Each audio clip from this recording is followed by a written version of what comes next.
She's getting away! If you leave without paying, you're setting a bad example for your children! I can't find the right change! Come on! How valuable is a quarter? 25 cents, often only enough to buy the smallest thing at a gas station, something to make sure you don't have to split one of your bills with, something to completely rig a heads or tails bet, or even to learn dumb coin tricks to annoy all your friends with.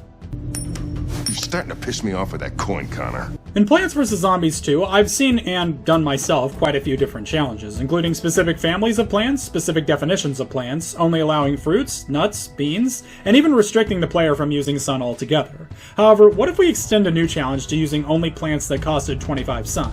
No more, no less, and thus we have the premise for this challenge, asking can you beat Plants vs. Zombies 2 with only 25 sun cost plants? So the premise for this challenge is pretty simple. I'm restricted to only using plants that cost 25 sun each. This excludes any plant that costs more or less, presenting the obvious challenge that there are only 9 25 sun cost plants in the game that I know of. This also excludes plants that can be upgraded into costing only 25 sun. Furthermore, the following days will not be counted, being conveyor belt days, pre-picked plants missions, ultimate battles, zomboss fights, and any other gimmick levels that prevent me from being able to use only 25 sun cost plants, though I might still do them just to say I did. Additionally, any plants that are on the field as part of the map, including protecting endangered plants, or just random leftovers, are free for me to plant food or dig up as I see fit, and from there, let's get into the tiers of doability of how doable this challenge actually is. If it's tier 1, the challenge is completely doable. I don't ever have to power up my plants with gems, buy plant food, or use power-ups or non-25 sun cost plants. If it's tier 2, it's somewhat doable, because I still did it using only 25 sun cost plants, but I had to power up one of them, or buy plant food, or upgrade one of them. Still doable, just not entirely on merit alone. If it's tier 3, I had to use power-ups or a non-25 sun cost plants, and thus I actively failed the challenge, and thus the trail runs dead here. But with that being said, we got started loading into Ancient Egypt, beginning the challenge.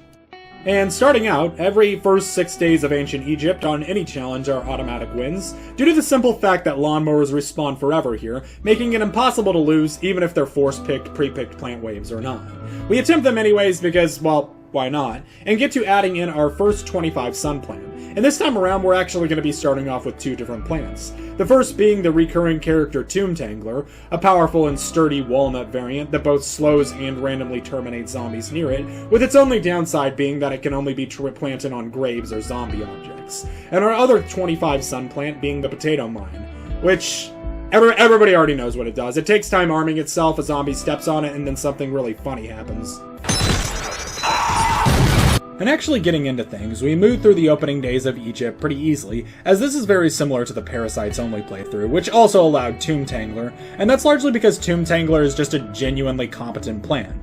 Combine that with the Potato Mine, who is also decently competent at taking out single targets or clumped up zombies, and you have a duo who are largely capable of defending themselves through the majority of the opening days. We get to day 11, which is a pre-picked plants wave, so it doesn't count, but since Potato Mine is present there, we go ahead and do the day anyways, and yep, day 11 is doable with only 25 sun plants. Day 12, nothing of significance happens, and we can easily first try it, and then we get to day 13, the first mold colony mission, which largely doesn't affect us, yet due to my defense being completely localized wherever the tombstones are, this won't be the case forever though.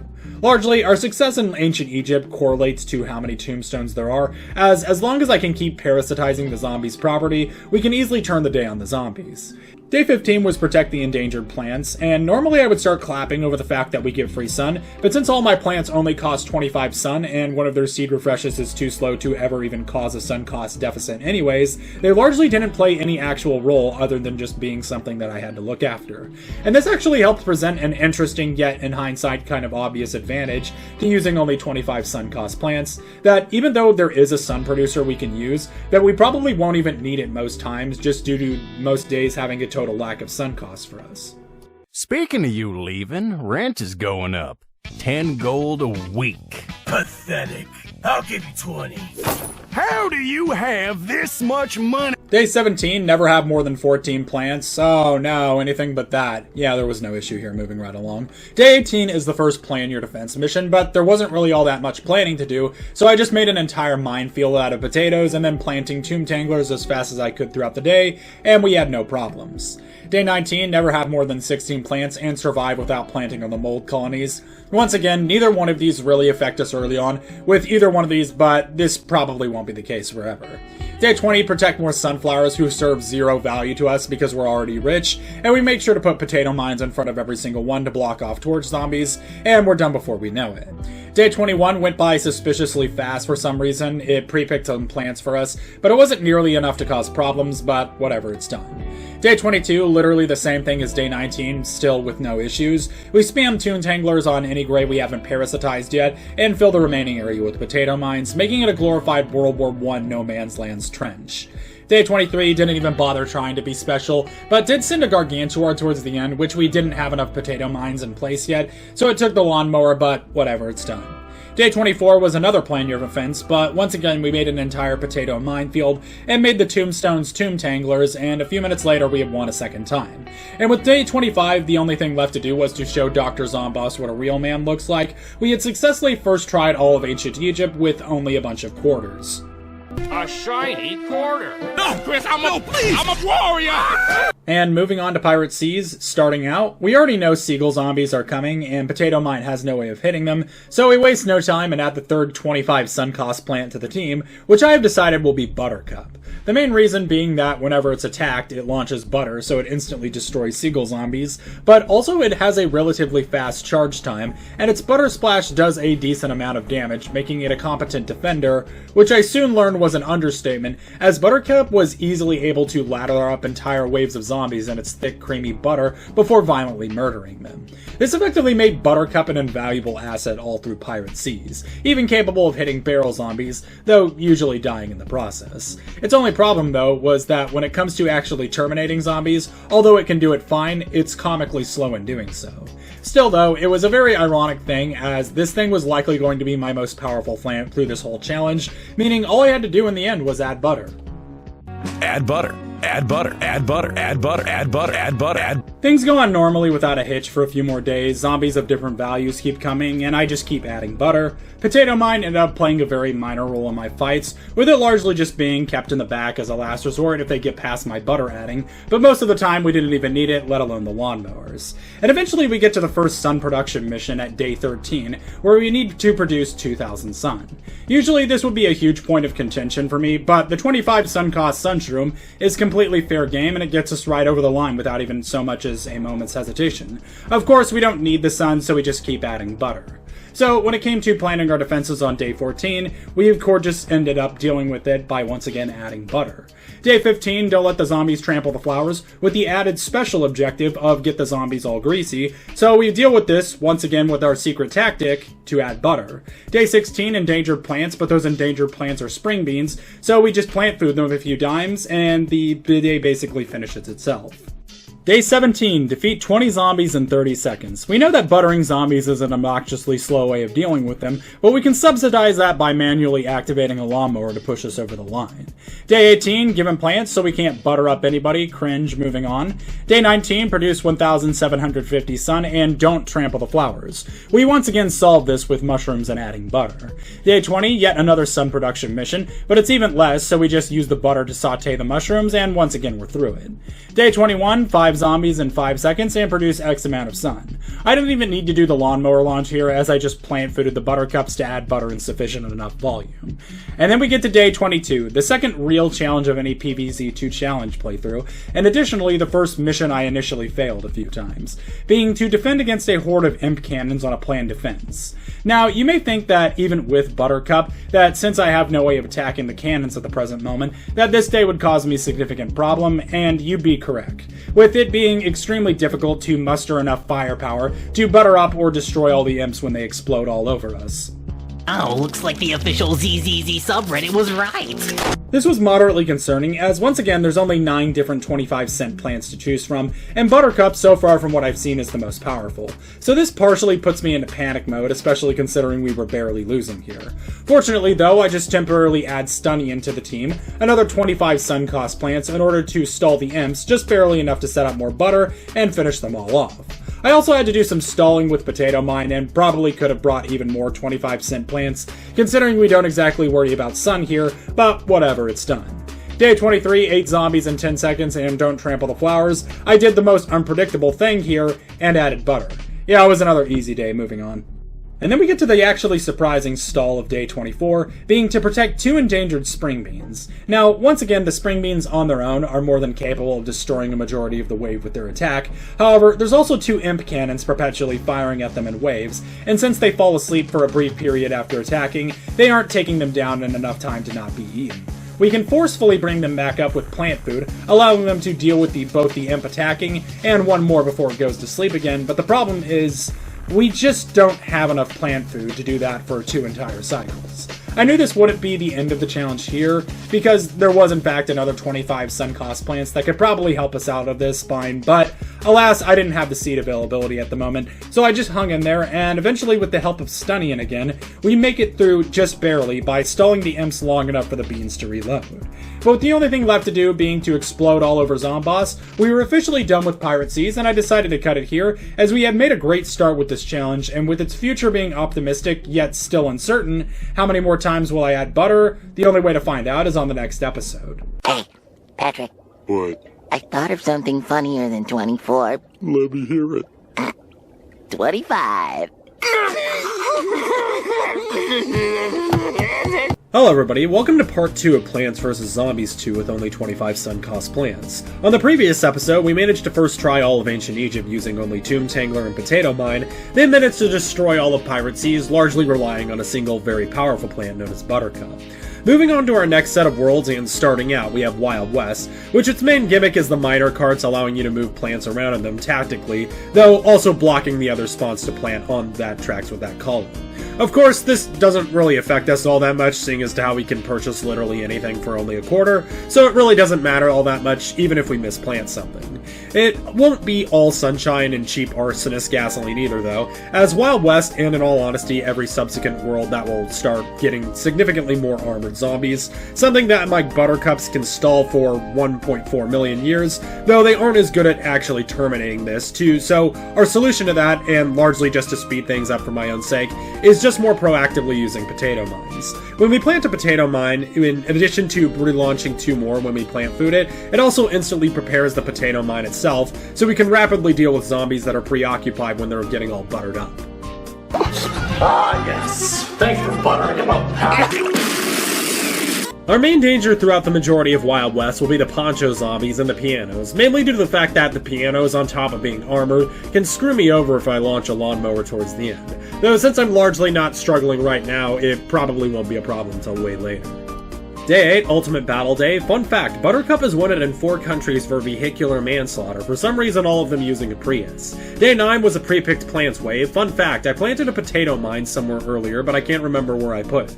Day 10 introduced the jockey chickens, who come in massive droves after you flirt with their carrier in front of them, and then rapidly swarm.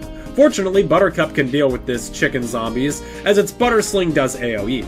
However, the sheer magnitude of chickens also do so much damage that they can sometimes destroy the Buttercup before it even has a chance to attack. This makes them the biggest actual danger to my walls of comically high cholesterol, as a single one of them can take out a few Buttercups on their way out. This will definitely be an issue for pretty much every day they come from here on out.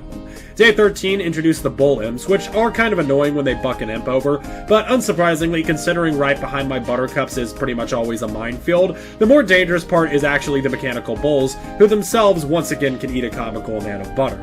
Though our first loss in Wild West doesn't come until day 14, where it very predictably came from a chicken swarm.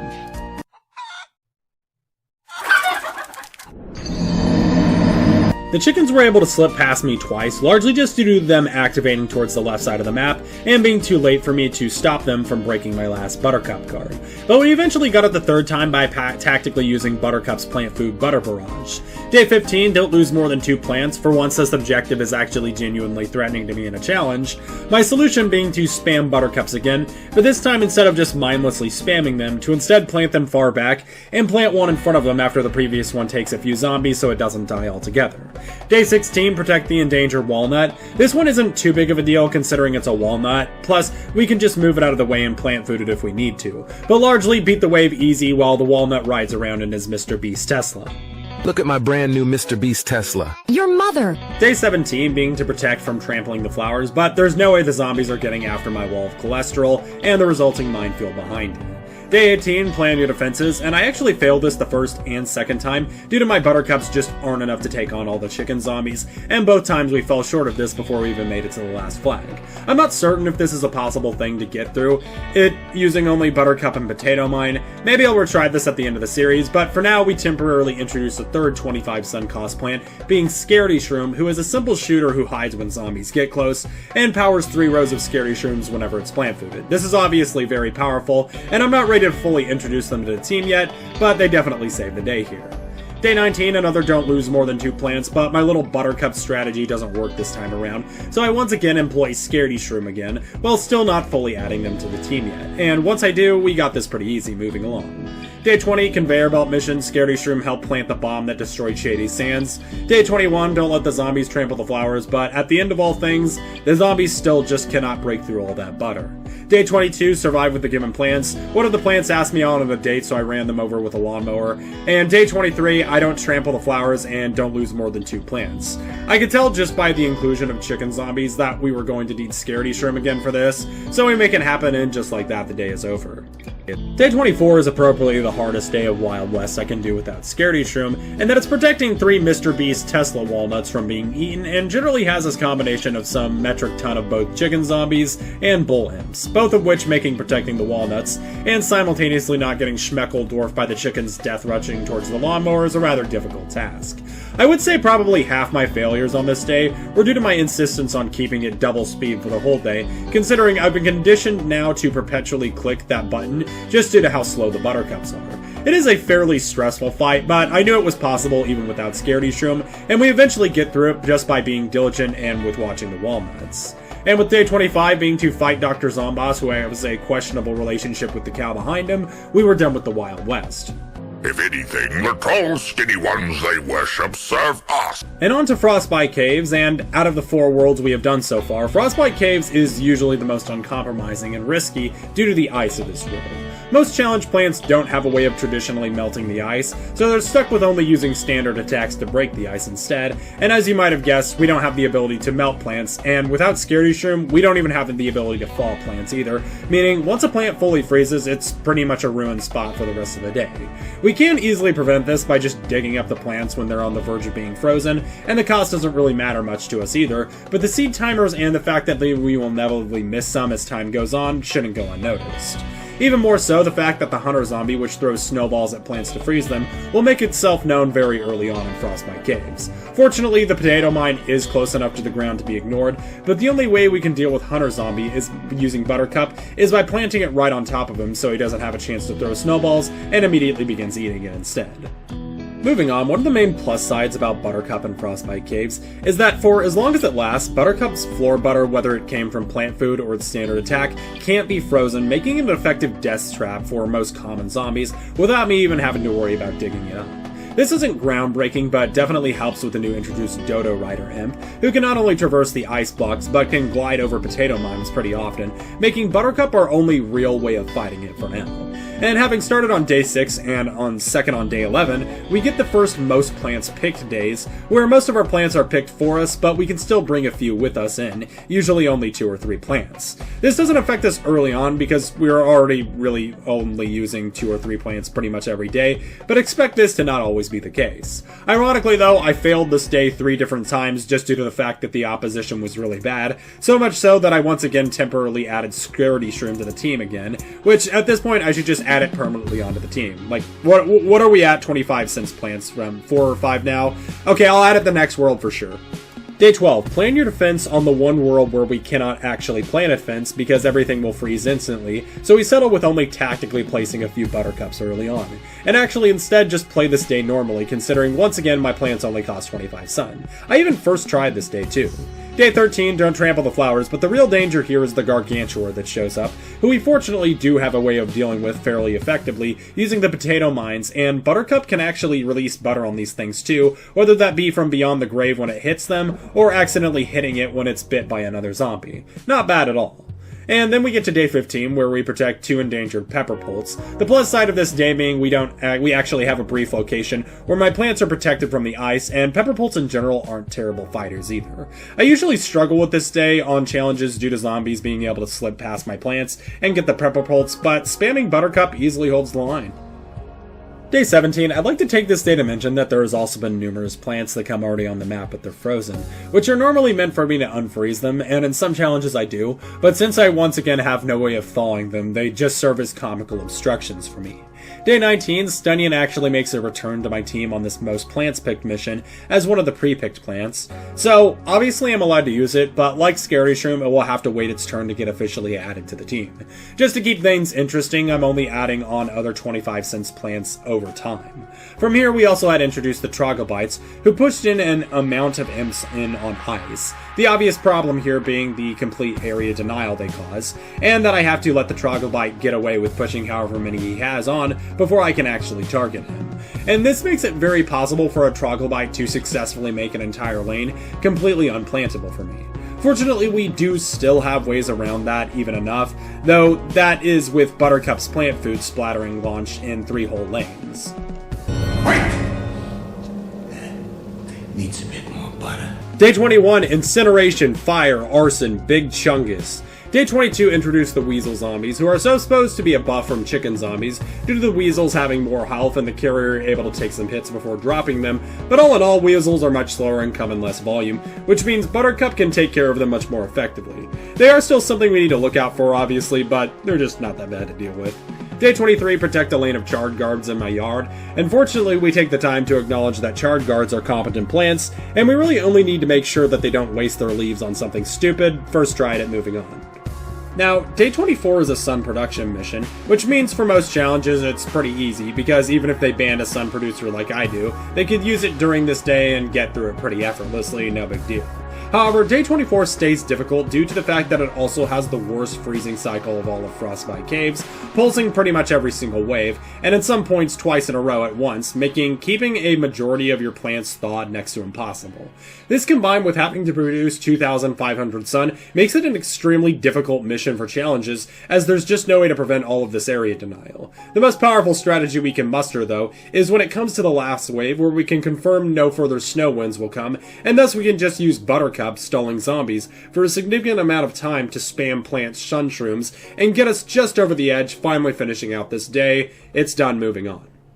Day 25, Conveyor Belt. Everybody pretend I just revealed something really bad here and then timestamp it in the comments. Day 26, there were 3 Weasel Zombies frozen in the back, but once again we have no way of thawing the ice, so they just rotted inside there for the whole day, and then exploded. Day 27, defend Rutabagas from 3 Gargantuars. Seems intimidating, which, you're right, because it is. Especially considering these Gargantuars have several imps instead of just one, but we still get through this the first time by dropping our mower on the first Gargantuar, and rigging up a mine in Butterfield for the other 2. But with no room to plant one last potato mine, causes me to successfully pull off one of the longest stun blocks I've ever done. Day 28 had a little bit of everything, and it got a bit rough towards the end, with me losing all but one of my lawnmowers, and a Gargantuar showing up, but fortunately he was in front of one of the few mowers, and it was kind of close, but ultimately we still first tried it. Day 29 was survive with the given plants, and unrelated, but I actually found this potato on the floor next to my feet. But with day 30 being to talk Dr. Zomboss out of dating Mammoths, we are officially done with Frostbite Caves, with the rest of this challenge looking very optimistic.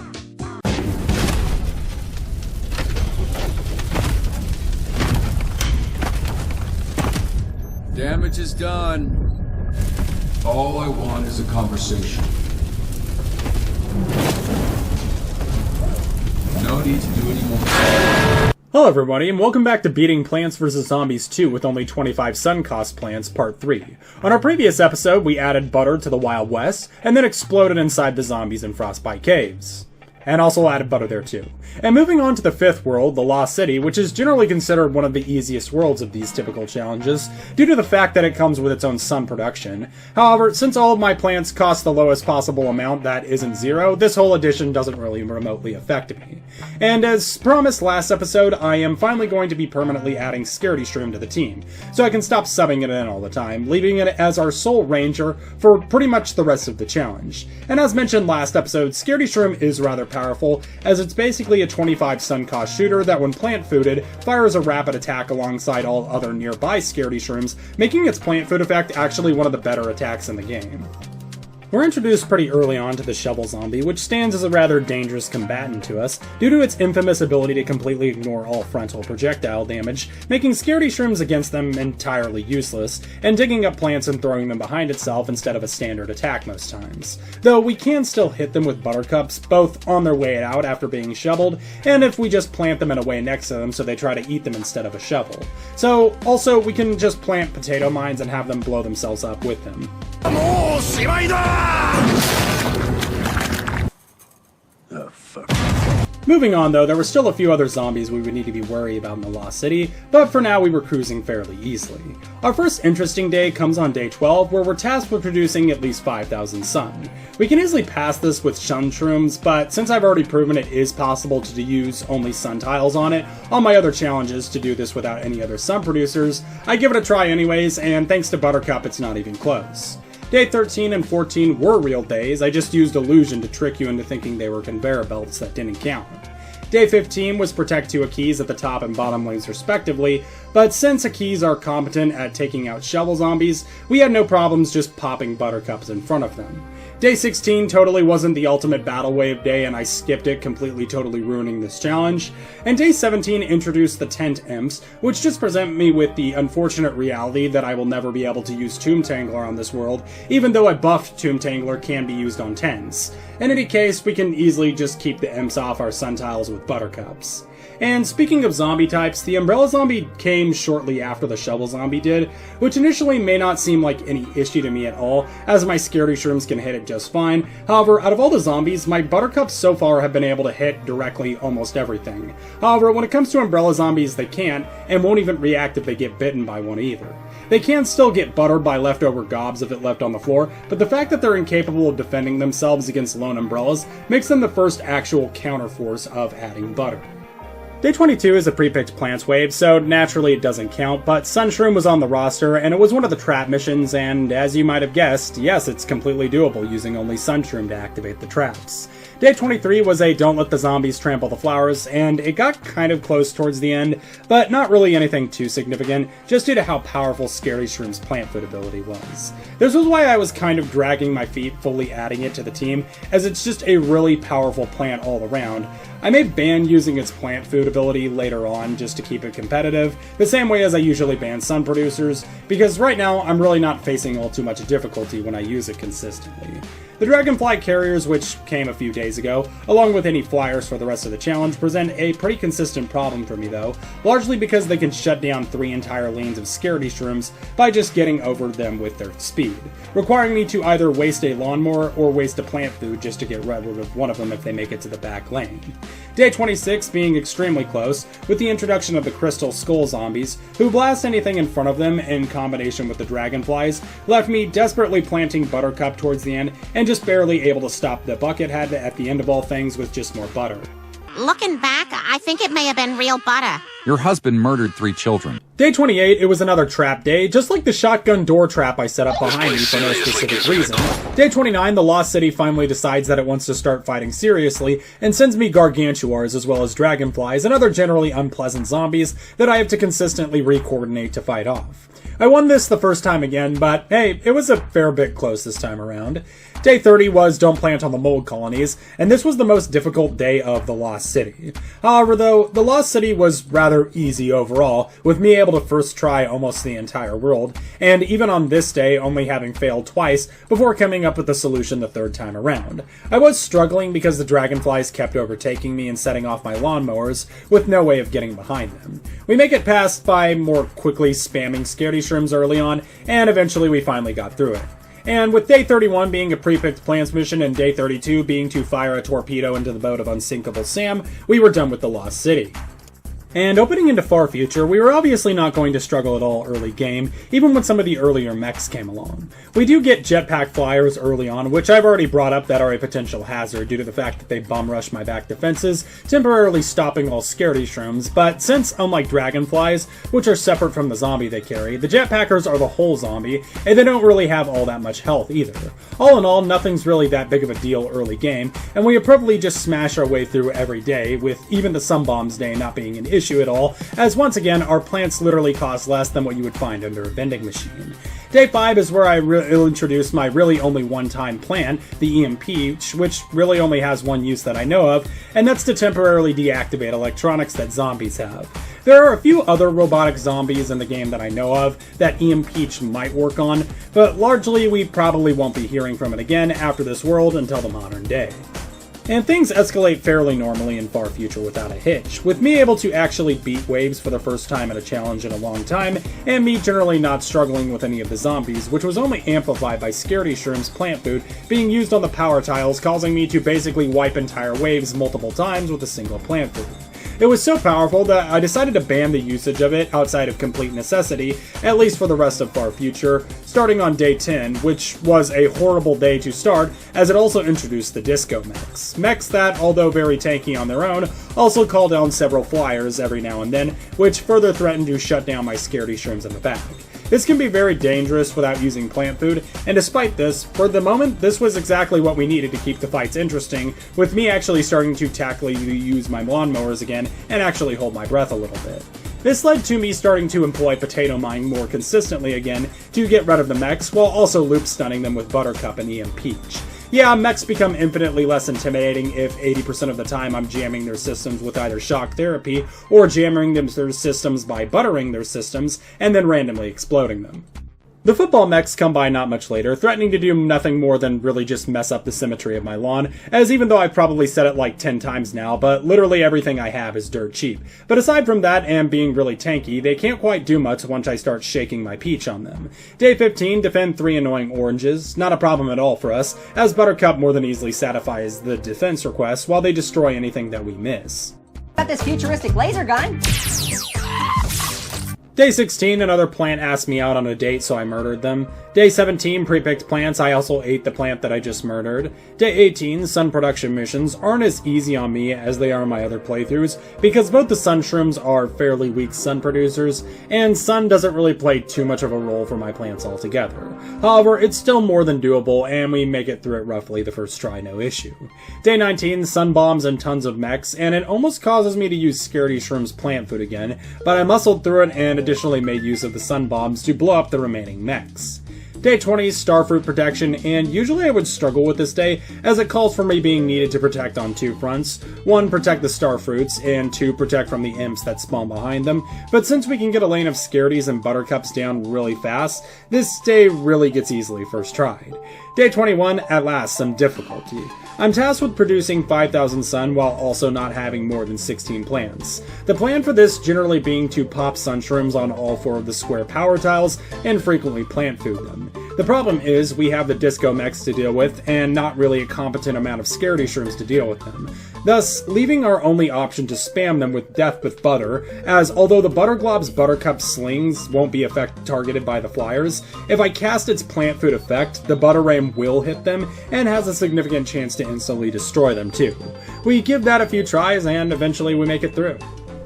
Day 22, plan your defense. It took more time planting all the plants down than it took for me actually beating the wave. Butter and Scaredy Shroom, bada boom, it's done.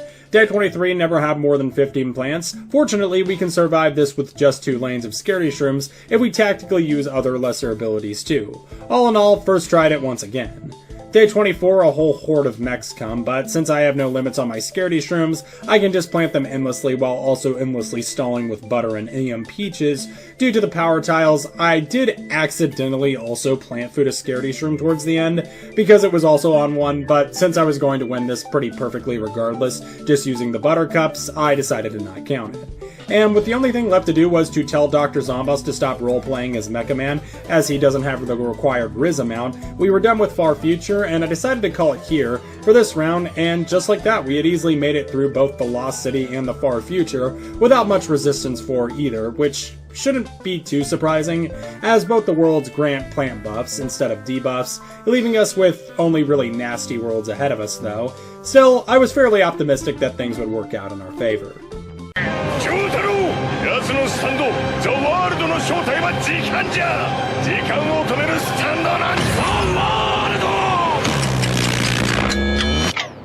Hello everyone, and welcome back to attempting to beat Plants vs. Zombies 2 with only 25 SUNCOST plants, Part 4. Previously, we made it through the Lost City without any difficulty, and additionally made it through the Far Future without any issues. But both of those worlds are really easy, and we were on to Dark Ages, the shortest of all the worlds, but also the only world that doesn't have sun falling from the sky. There is no serious issue for us, as we can derive sun from both tombstones, using our favorite klepto-parasite Tomb Tangler to instantly steal it, and we also have sun shrooms for worlds that don't have tombs. And in all honesty, for a majority of this world, we aren't really going to have any problems at all, simply due to the fact that we are a fundamental counter to every land effect of the map. We don't really use much sun anyways, and have producers for both. Tomb Tanglers are basically 4 times the return rate on sun, and can completely turn the zombies against them. We also have the second cheapest sun producers in the game, and even in regards to Jester zombies, butter can not only pool on them, and directly hit them for some reason, with the inconsistency of butter being very perplexing. But yeah, for most of these days, I'm just not really going to have anything of value to say, and just breeze right through everything. Nothing of value happens until day 9, where we get the zombie potions day that lock off tiles to not be used by me, and empower zombies that walk over them, making them either stronger or faster. This is no issue, Tomb Tangler stun lock moving on.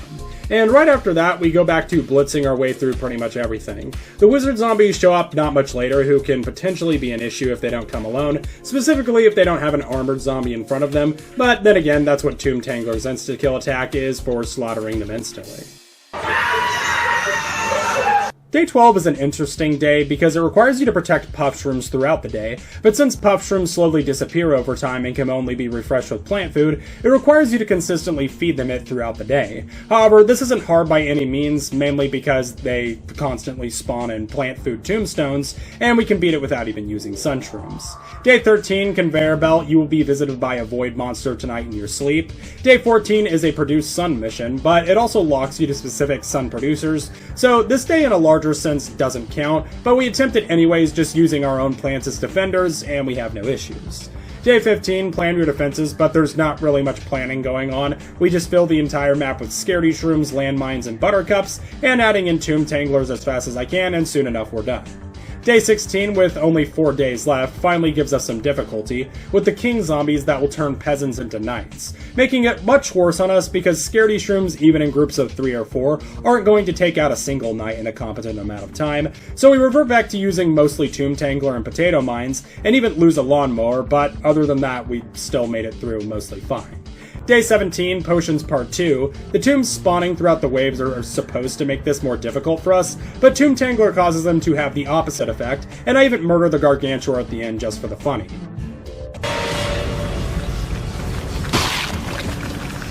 Day 18, survive with the given plants. Tomb Tangler committed charity fraud with a cryptocurrency rug pull. Day 19, protect the magnet shrooms, but since they're the exact counter to the night zombies that we need, after we ensure their protection with buttercups and or Tomb Tanglers, we're actually able to more easily make it through all the nonsense of this day. And with day 20 being to threaten to poop inside Dr. Zombos' mouth while his dragon girlfriend watches, we were done with the Dark Ages.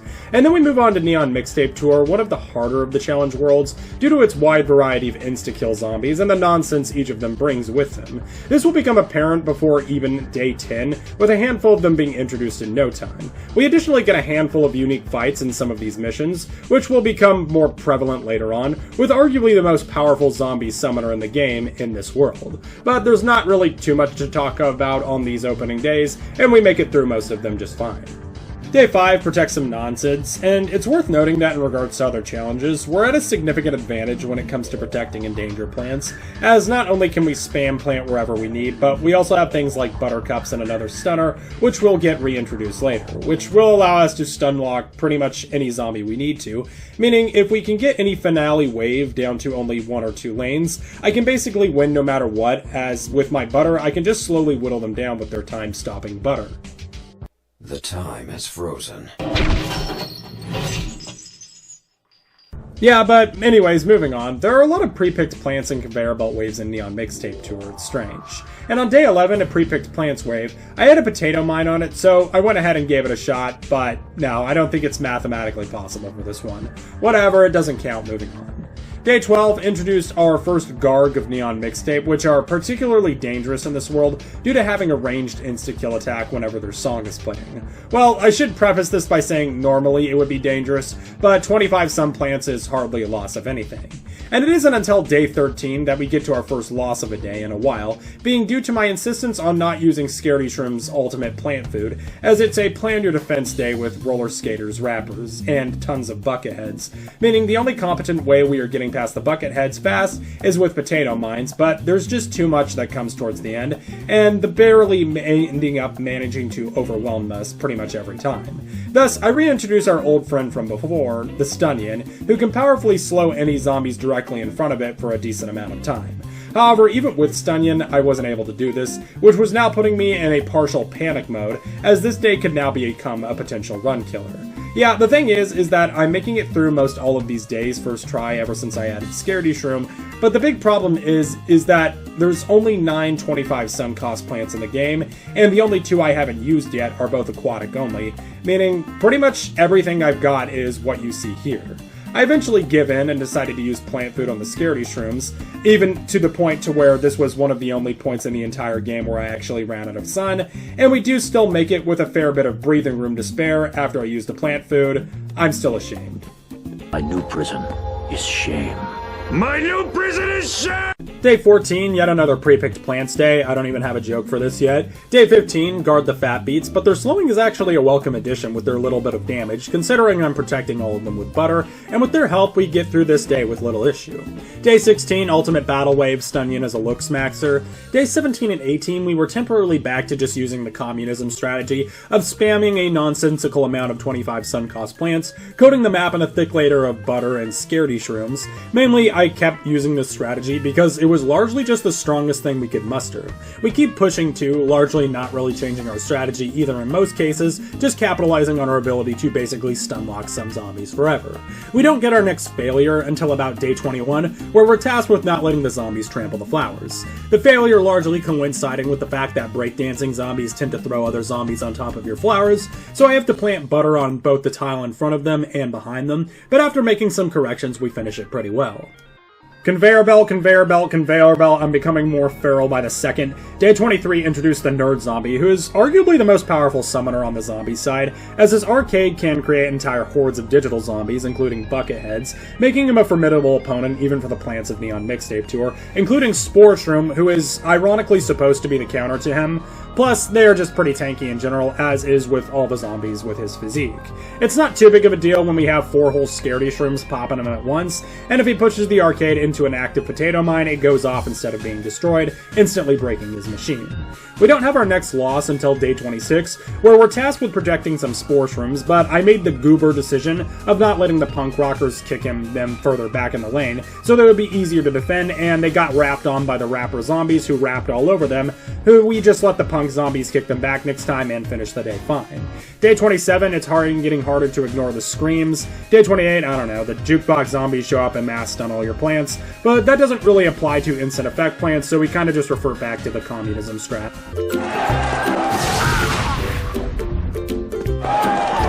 Day 29 is interesting, seeing as how my strategy for fighting against Gargantuars went from using potato mines to now just stun-locking them while my scary shrooms shoot them full of bullets. Day 30 was never have more than 15 plants, which is a significant hindrance on us, but not as much as losing more than X amount of plants, so we just throw expendable plants on each of the ways as fast as possible while trying to make the most of plant food, and we first try it. And with Day 31 being to survive with the given plants, and Day 32 being to give Zomboss constructive criticism of his music, we were officially done with Neon Mixtape Tour.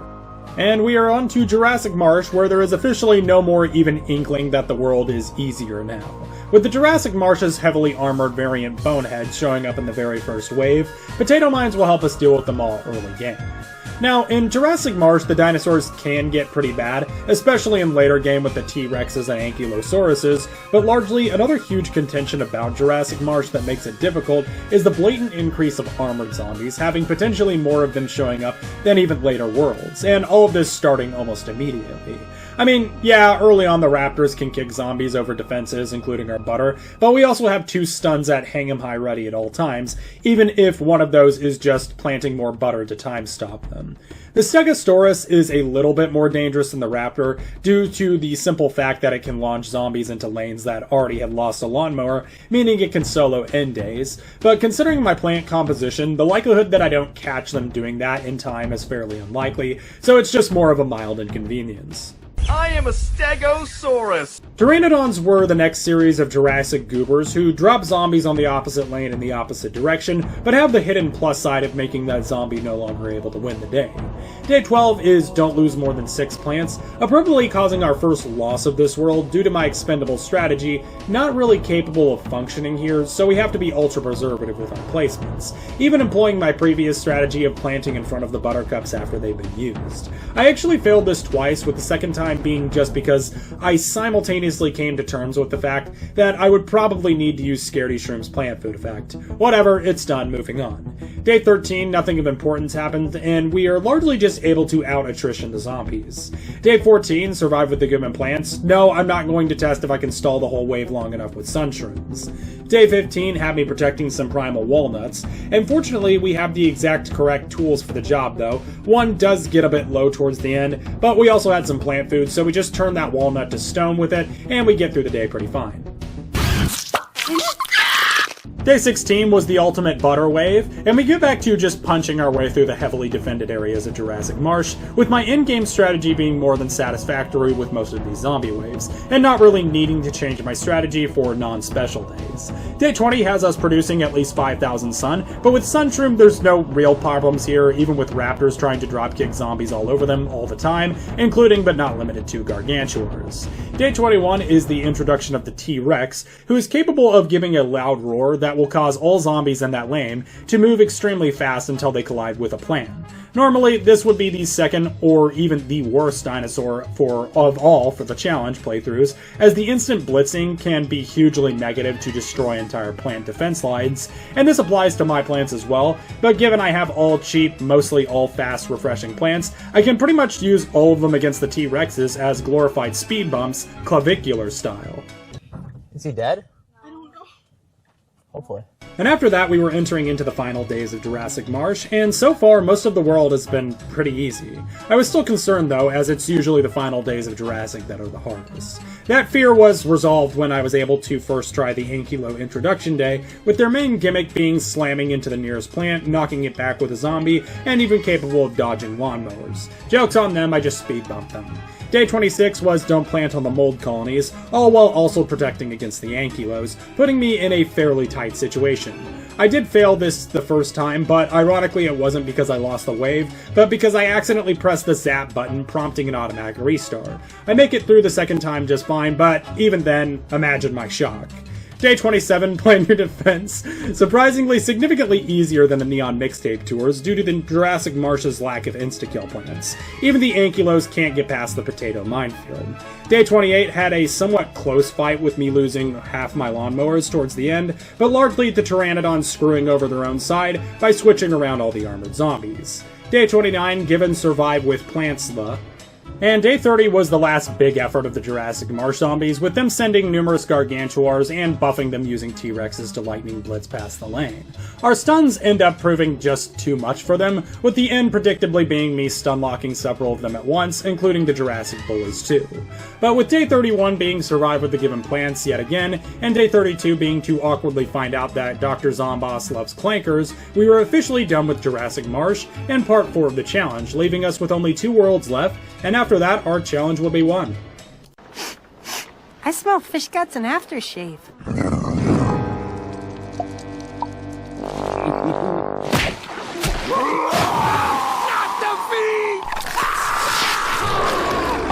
Hello everyone, and welcome back to Plants vs. Zombies 2 with only 25 SUNCOST plants, and likely the final part of the series. Previously, we got through the sunless world of the Dark Ages, easily jelked our way through the Neon Mixtape tour, and visited the furry petting zoo in the Jurassic Marsh, and we're now ready for the Big Wave Beach, which some people consider the most difficult world in the game. Big Wave Beach's main gimmick is the water line, which anything on the right side could be subject to rising tide, causing, if it's not aquatic or safely placed on another aquatic plant, to immediately be swept away with the current. However, we have the profound advantage here, among other challenges, of being actually allowed the usage of the lily pad, the single most important aquatic plant that allows for the planting of other plants on top of it. Because of this, and that sun has basically not been an issue for me this entire challenge as of yet, you can expect a very similar strategy with me through a fair portion of this world. We really don't change anything until around day 6, a most plants pick missions where we are forced onto us the last of the 25 sun plants, the Tangle Kelp. Tangle Kelp's ability is rather simple in that it's an aquatic plant that can only target aquatic zombies, but essentially terminates one instantly. Given the general amount of high priority single targets in Big Wave Beach, this will be one of our most important plants later on. Tangle Kelp's plant food ability also isn't bad either, causing it to instantly drown several zombies, making it even more effective as a nuker, though it's worth noting that Tangle Kelp is far from perfect, as on top of not being able to target surface plants, if the tide goes back down, the Tangle Kelp will die, and this is including even if you use plant food on it mid-cast. And the seed pack cooldown isn't the most desirable either. These are really simple grievances though, and we're still glad to have the thing on our team for Big Wave Beach, as some of these zombies that show up in the later waves, I don't think it's possible to win without it. Anyways, we don't have any notable issues in Big Wave Beach up until day 15, where we have our first big loss being a day to protect a row of potato mines from exploding. Our grievance was caused by a surfer who glides right all over the stuff before crashing right into the potato mine as a sort of final squadron move, but we easily fixed our strategy just by adding some Tangle Kelp to drown him before he even gets there. Day 16, Ultimate Battle Wave, Tangle Kelp is a stand user. Day 17, the Octozombie shows up again, which represents a pretty significant danger on his own. He throws disabling squids that need to be broken before he himself can be targeted, requiring a minimum of 4 scaredy shrimps to break through the squids in our time. Since his only attack is to throw squids, he's also completely immune to Buttercup. Thus our only real way to deal with him is to either gun him down with scaredy shrooms, or pop him with an insta-kill plant like Potato Mine or Tangle Kelp, which we can do pretty early game with Tangle Kelp before he gets out of the water. He's not the worst thing in the world, but, well, actually, yeah, he is pretty bad, I'm not gonna lie. Anyways, we don't really have any too significant issues and blast through the next 3 days, until we get to day 20 where we experience our second loss on a map that's entirely underwater. This is in part due to the estrogen gargantuar that spawns on this day, but also largely because scaredy shrooms are kind of useless as rangers, if there's even remotely a healthy zombie that's close to them. Like, a single zombie making it to the back row means pretty much your entire shooter lane is out until he leaves, which usually has him taking a lawnmower with him too on the way out if I can't Buttercup him in time. I can't trash Scary Shroom too much, but I'm really starting to feel the scaredness factor of this plant for this challenge late game. Like a nice guy, which is what I want. He's a little bit of a bitch, if I'm being honest. Day 21 on Big Wave Beach is a cognito hazard that causes anybody talking about it to immediately forget. Anyways, we were on day 22 anyways. Was another fail the first few times, and was also the introduction of the Fisher Zombie, a zombie that, just like the King, stays put in the back row, but instead launches a fishing hook over hooking the nearest plant and pulling it over one space. This can obviously cause a lot of plant drownings, and it can also ruin plant protection missions, which you'll soon find. I don't really have any direct counter to this thing in plant form, besides Tangle Kelp, but Buttercup does stun him if he hooks it, and plus it's not like my plants are valuable, so I can just basically block it with low cost plants forever. Still yet another danger we have to juggle though. Then we get to a massive roadblock on our progress. On day 25, we have two objectives: to not spend more than 3,000 sun and terminate 10 zombies in 5 seconds. We lose the first time yet again, not because of the sun cost obviously, or because we aren't competent defenders, but because we need to destroy 10 zombies in 5 seconds. If I recall correctly, this is the absolute worst version of this objective in the entire game. Without being able to go ballistic with Scaredy Shroom's plant food, this BA becomes a total nightmare to get this secondary objective done by me with only 25 sun plants. As a matter of fact, this was possibly the hardest day of the entire challenge without Scaredy Shroom's plant food. I racked my brain at ways to bring about total zombie death in only 5 seconds, including using dual plant food on Tangle Kelp and using a lawnmower pre-launch, but the problem was that doing so, which I did manage to do at least once without using Scaredy Shroom plant food, caused me to pretty much use everything I had, leaving me completely defenseless in the final wave, which was ironically just not enough zombies to do it. So after about 10 or so tries, I finally hung in the towel and just used Scaredy Shroom's plant food. I'm glad that this challenge is actually difficult though, even if it took getting to the endgame to have some actually really hard days that needed me to throw everything I had at them.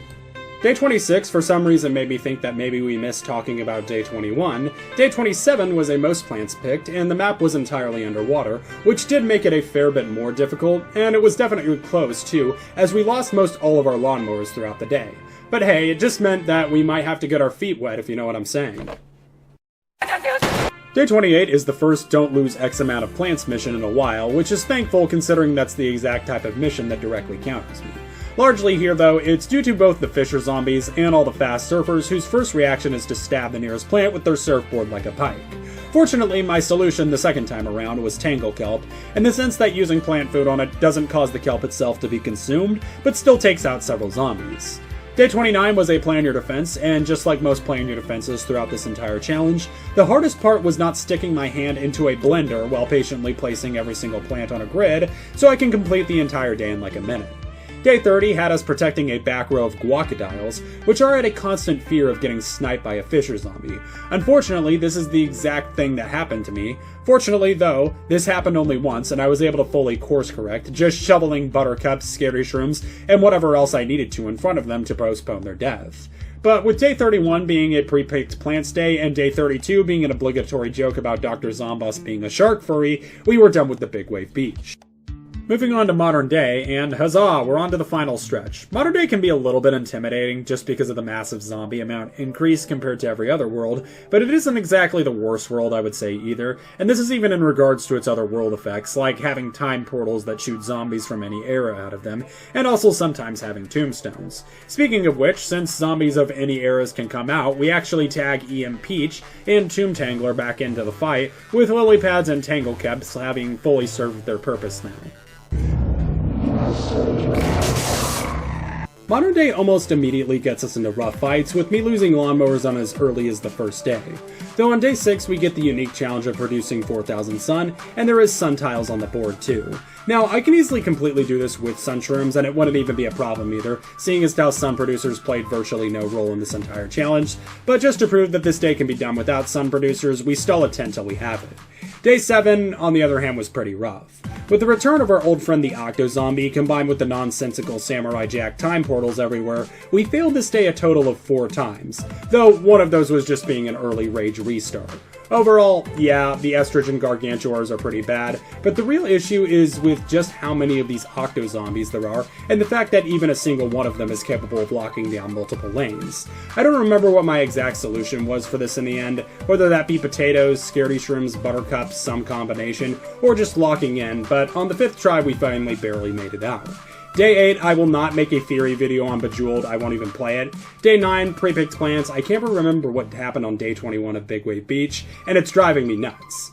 Day 10 had a bunch of robot mechs and a few power tiles that played absolutely no role in our strategy or usage at all. But what did have a comeback was EM Peach, who helped me lock down all of these idiots while my Scaredy Shroom machine gun shot them to pieces. And day 11 was pretty much similar to day 10, but with football mechs instead, and the pianos too. And that butter works just as well for stopping electronics as literal electromagnetic pulses do. Alright Gary, I'll go get the butter.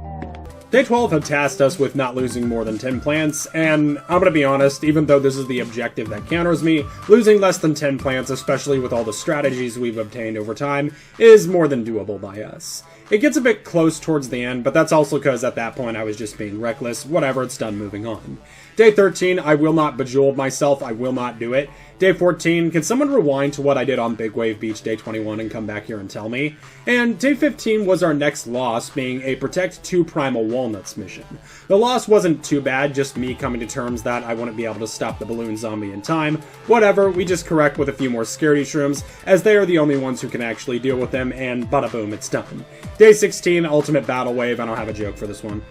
But after that, we were back to just cruising through the modern day missions. Well, cruising being a little bit of a strong word, more like just winning every day the first time. Most of these days were actually pretty close though, with me losing most of, if not all, my lawnmowers in the fights. Plus, we were getting creatures from pretty much every world too, which makes modern day actually one of my favorite worlds, just because all of the different combination of zombies that come at the same time.